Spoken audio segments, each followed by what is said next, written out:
Then you see a pack of Hell's Angels going by, people are going to want to look. Next thing you know, cars. Because they're just staring at us and not paying attention to stop traffic. If you wanted to break the law on an everyday norm, you should have joined a street gang. That's what they're known for. That's what they do. You're not allowed to steal cars on my block. We steal those cars. I mean, it was so bad by us in Vegas.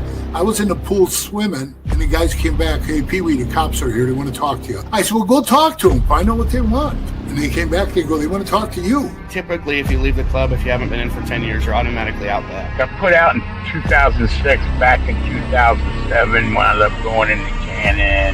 2011. Came out of there, I had 4.5 years to walk off with zero support from that club.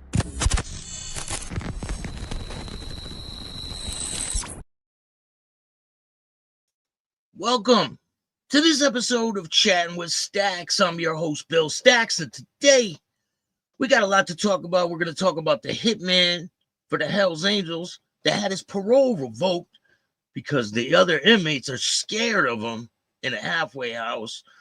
We're going to talk about the Galloping Goose. We're going to talk about a bunch of other things. We're going to talk about some mob rats today. And shout out to everybody on this Monday. I appreciate you guys taking the time. If you guys like this content, hit the like button, subscribe, tell a friend to tell a friend. We got the best content out here. Shout out to Lindsay. Thank you for joining me today.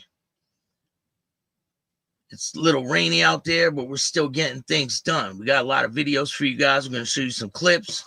We're going to give you guys a lot of information about tons of different things that are going on.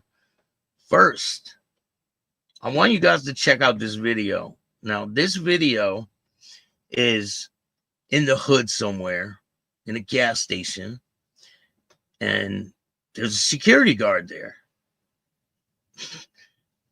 But it looks like he don't make enough money to deal with this. Check this out. Look at him. He's frozen. Look, they're standing in there with an AK-47. They got AKs. They got pistols in their hands. They're all dancing around in a gas station. He's like, oh, hell no. Hell no. Look at these dudes. He's like, no, I'm going to ignore them like they ain't here. That is insane. He's like, no, I don't make enough money to deal with this. Hell no. He said, I'm going to just buy me something and get out of here. What would you do in this situation? Like, what can you do? There's nothing you could really do in that type of situation. Definitely not. You're kind of screwed. Hey, Larry, how are you? Thank you for joining me today. Maureen, what's going on? Calvin, thank you for joining me. So another case I want to talk to you guys about is a woman was killed while she visited her husband in prison. Woman reportedly killed during a conjugal visit with her husband who was serving life in prison. Now her family searches for answers. Crazy. She was visiting her husband on a conjugal visit, and he ended up strangling her. Let's check it out. I got a video for you guys. Let's get into it. Hit the like button. A notorious LA killer serving life in prison without the possibility of parole reportedly strangled his wife to death during a conjugal visit. 54-year-old David Brinson was convicted in the 1990 execution-style murders of 4 men in the Mid-Wilshire district.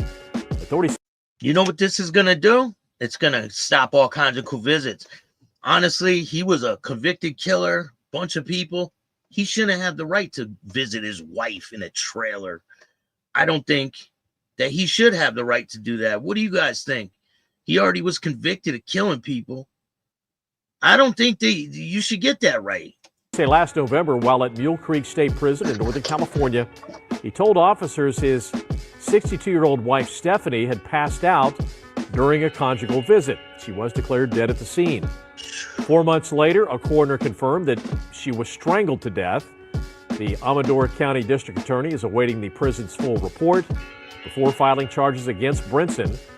Brinson has since been transferred to a state prison in Stockton.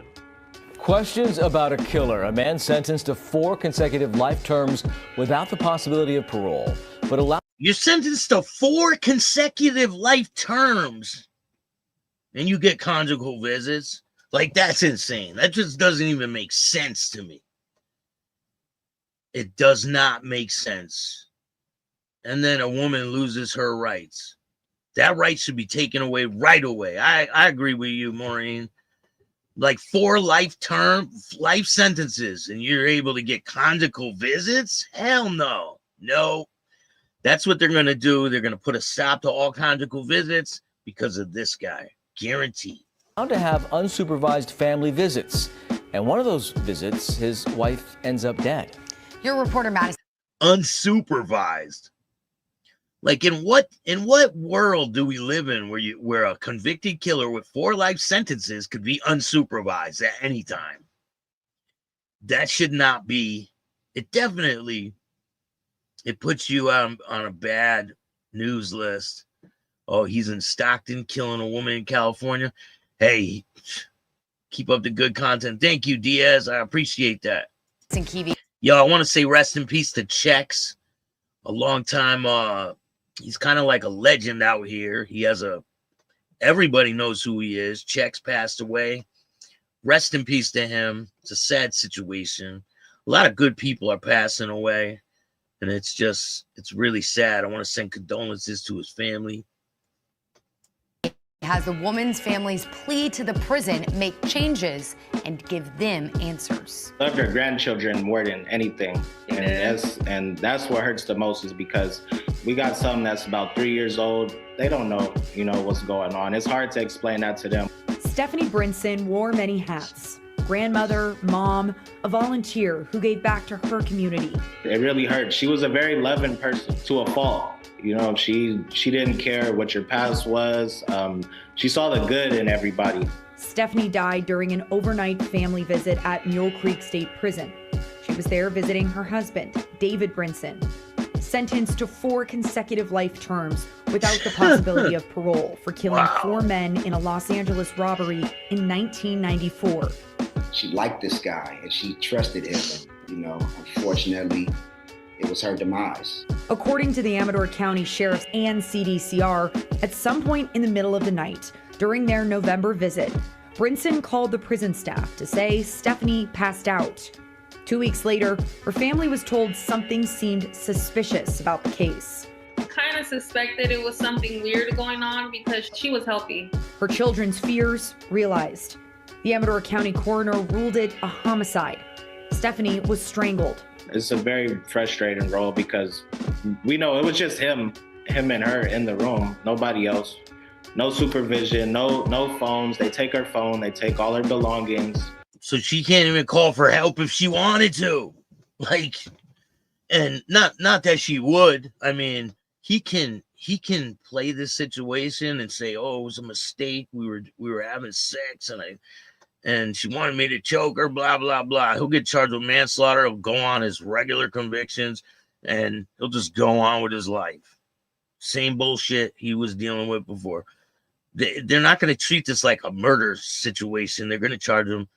He'll end up getting convicted of manslaughter. So what hope does she have to, her life is in his hands at that point. Her children want answers. Good. Why I hope they do, with Calvin. A violent history was allowed to have unsupervised visits at all. We took those questions to CDCR. They say protocol is that visits are determined by conduct while incarcerated, not convictions, unless an inmate has suspended privileges due to disciplinary actions, are on death row, or are convicted for sex offenses. We just want answers. What could be done, and not even just for the sake of my mom, but for the future, for somebody else's mom, somebody else's wife. Trying to make a change. There are no charges for Stephanie's death, and Brinson has not been named as a suspect. He has been moved, however, to a facility in Stockton.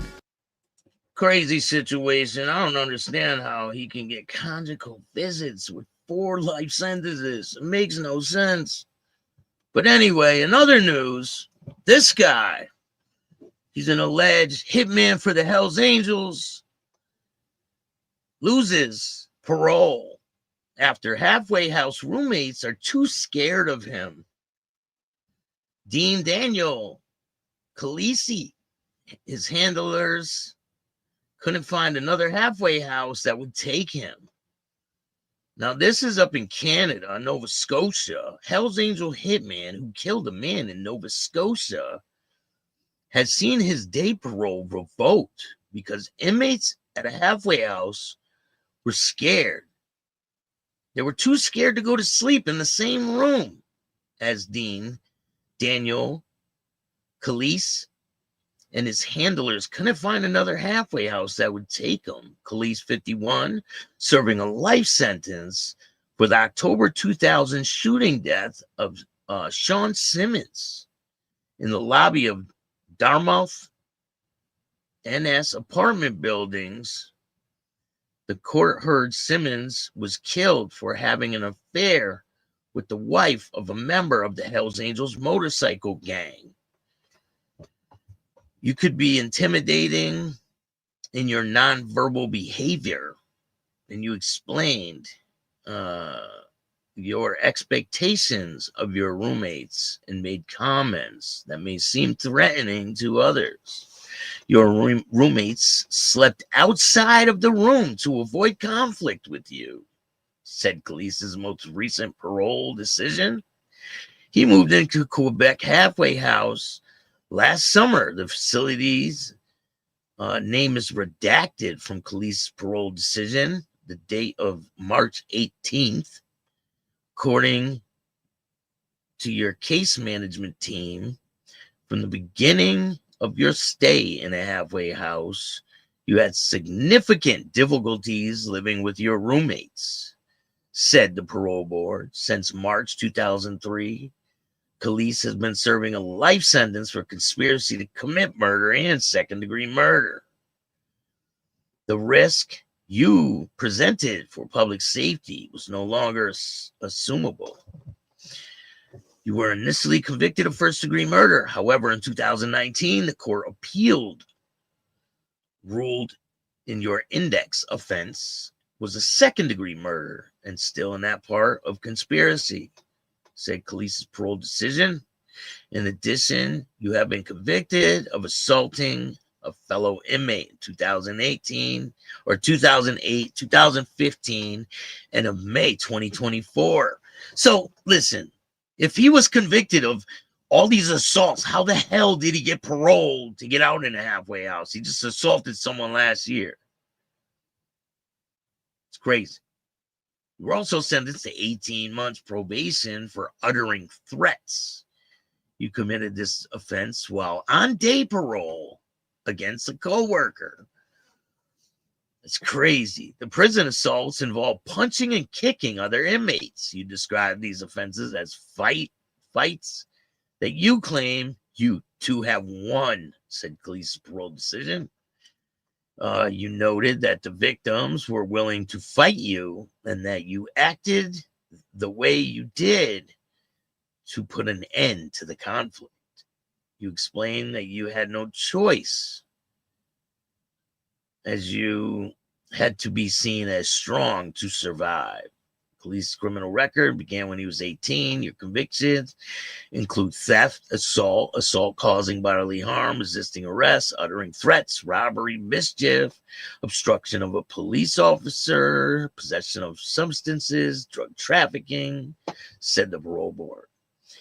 His risk of violence and recidivism has been assessed by a psychologist as moderate high.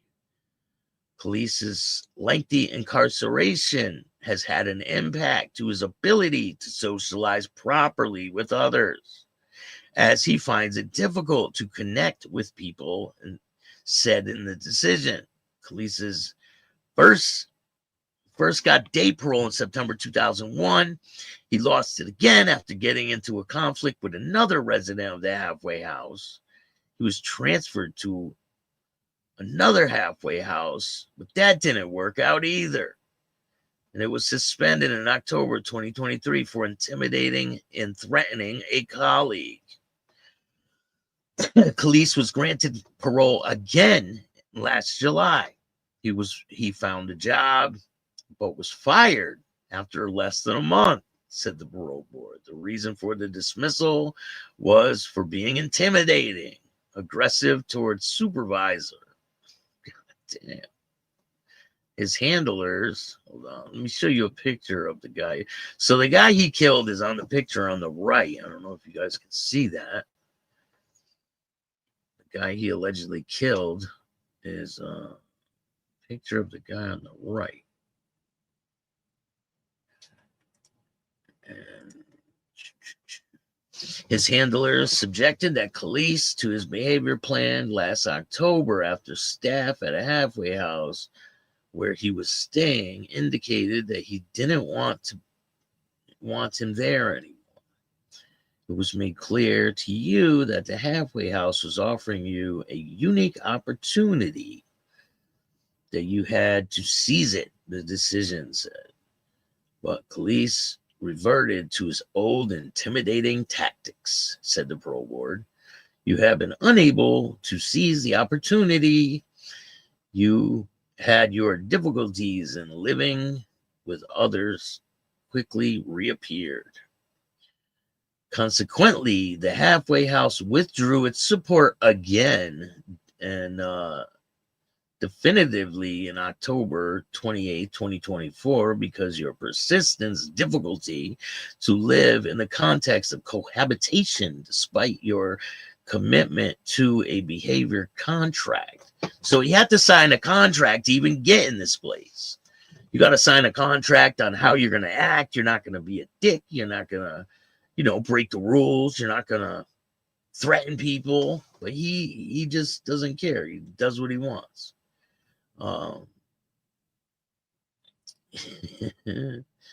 The risk you presented for public safety was no longer assumable,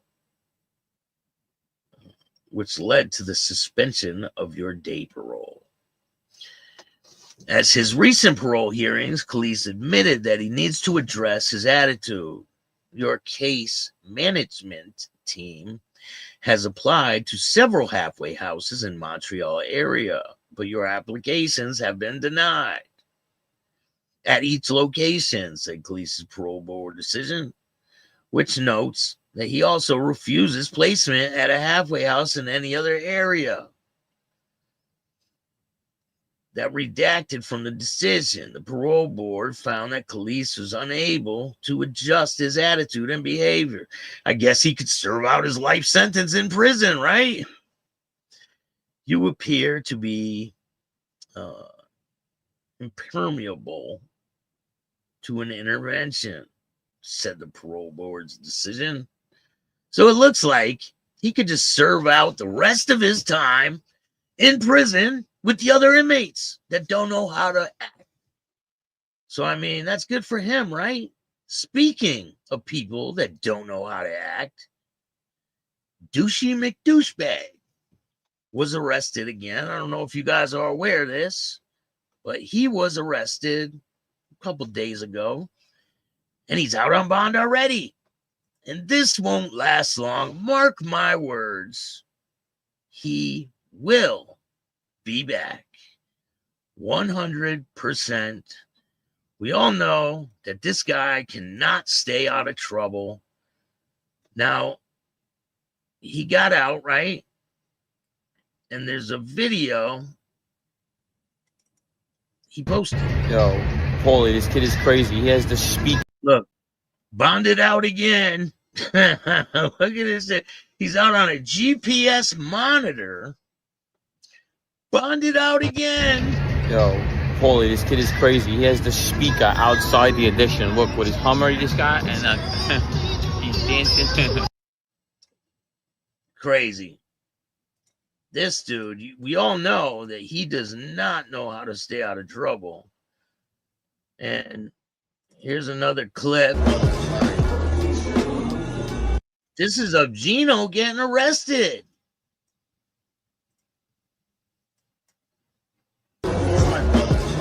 So he was at like a club party type thing at the Moxie in Miami. He beat his girlfriend. This is an alleged before the party happened, a couple days before. I think it has something to do with this. No.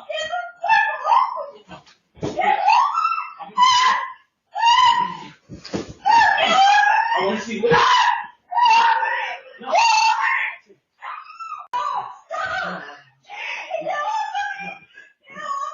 No.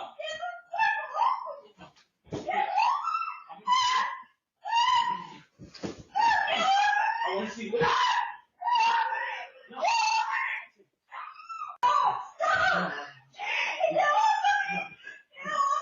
No. Body is covered in bruises. He was charged with assault, strangulation, or assault, stalking, strong arm robbery.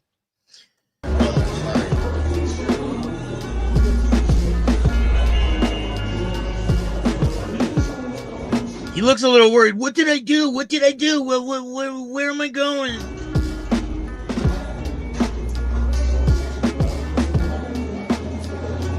All right, Gene, we'll figure it out. Don't worry, Gene. We'll figure it out. I'm his brother, the guy says. Yeah, I'll Can you please get my stuff? Okay, I'm going in lockup. Can you get my stuff? got it. I'll get it from you. All right, I'll get it. Don't worry.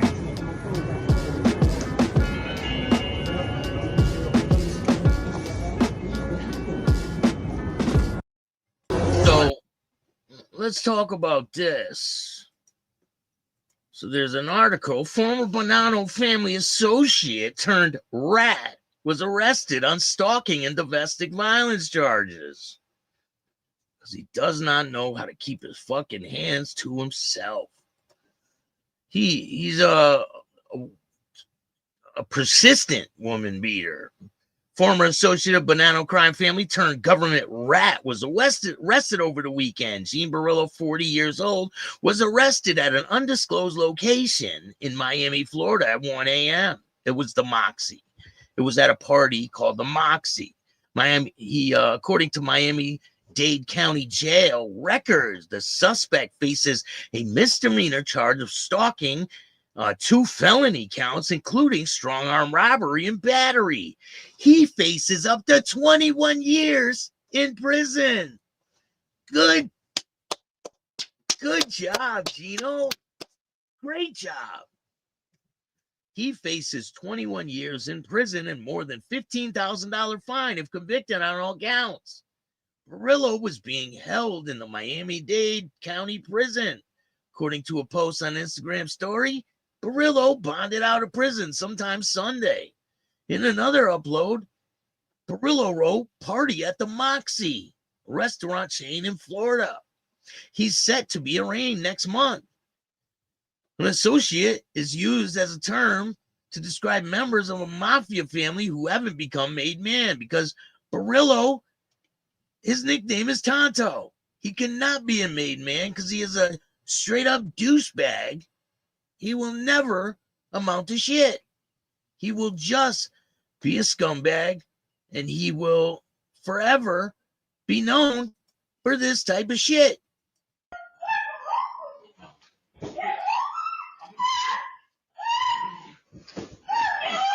want to see what.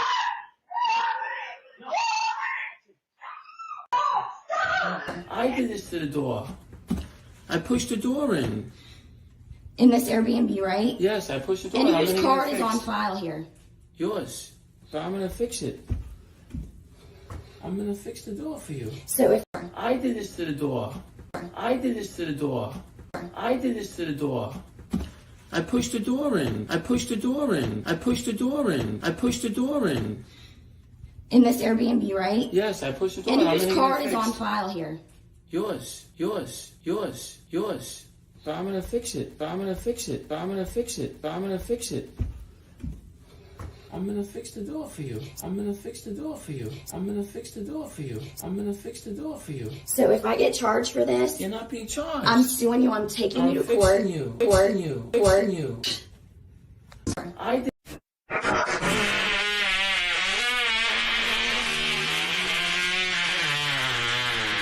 door? I did this to the door. I pushed the door in. Dirty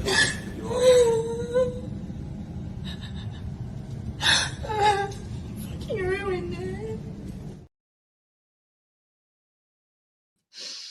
Oh man, it's not looking good for Gino. He faces 21 years in prison, and I don't think he has the FBI's cooperation anymore. I don't think they're gonna help this fucking guy.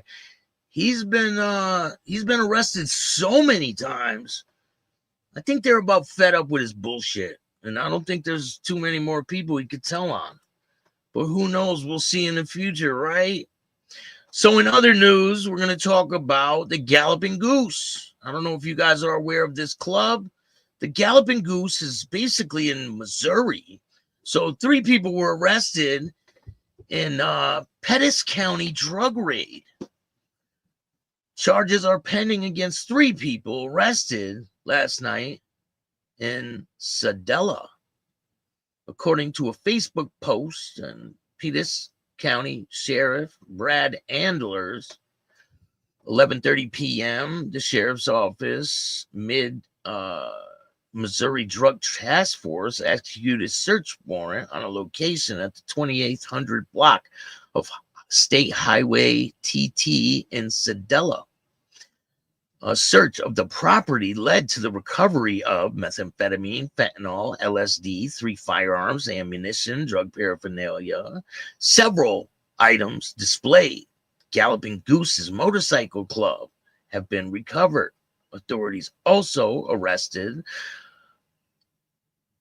Arisa Packard, Dennis Dotson, and Charles Montier.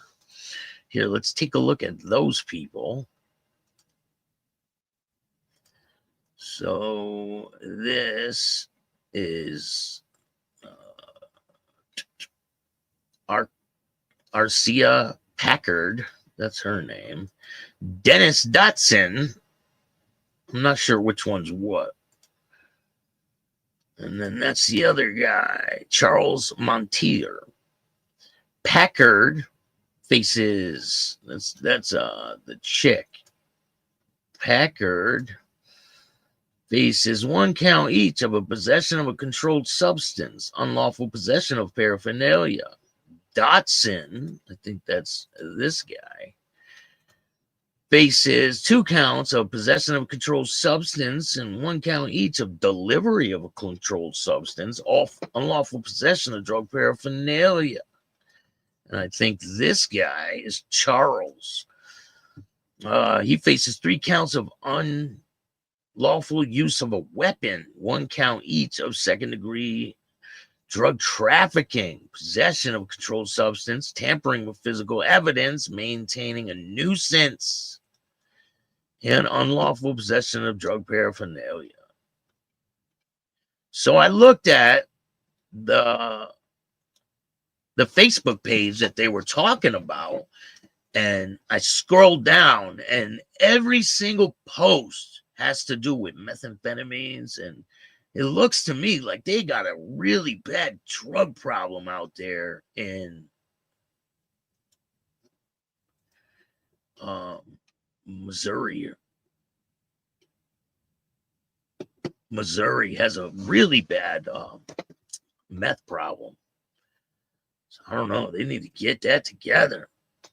It's craziness. Let me check some of these comments. Ghost Eagle Guardian, how are you? Thank you for joining me today. Larry, what's good? Calvin. Maureen. Any word on Big Lips? Oh, you got it. Gene's going to snitch again? I don't know if he has anybody to snitch on, for real. I don't think so. Listen. He is a done deal. He thinks he's untouchable. That's what he thinks. Dick Lips is his name.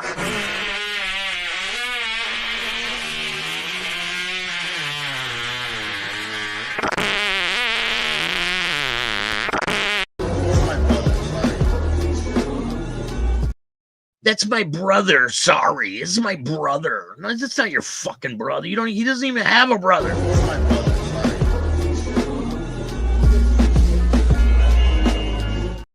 They're butt brothers. That's what they are. Oh, man. I can't play it because of the music. But look, you see, it says bounded out back. Why don't you show your ankle there, Gino? He has a GPS monitor on it. Why don't you show your ankle? Huh? Yeah, he won't do that, huh?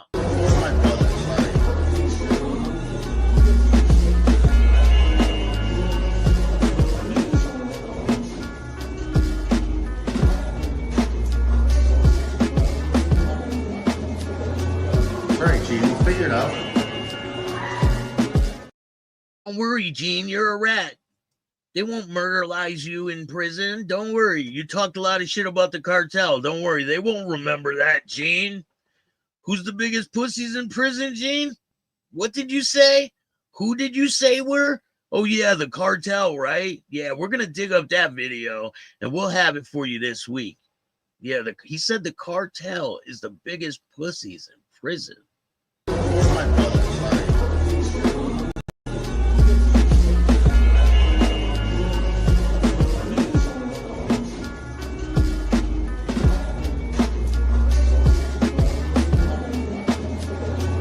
All right, Gene, we'll figure it out.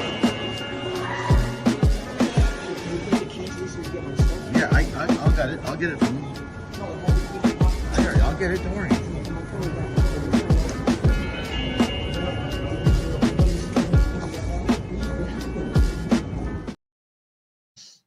Craziness. Hey, it's only going to get crazier. You guys already know he cannot stay out of trouble. He can't keep his hands to himself. Make sure you guys go check out Patreon. I just put a crazy video up there. I cannot play on YouTube. It's where a guy goes into a gas station, right? And there's a security guard. He walks into the gas station, and the security guard puts his hand on his chest. And he goes, "Don't touch me, man."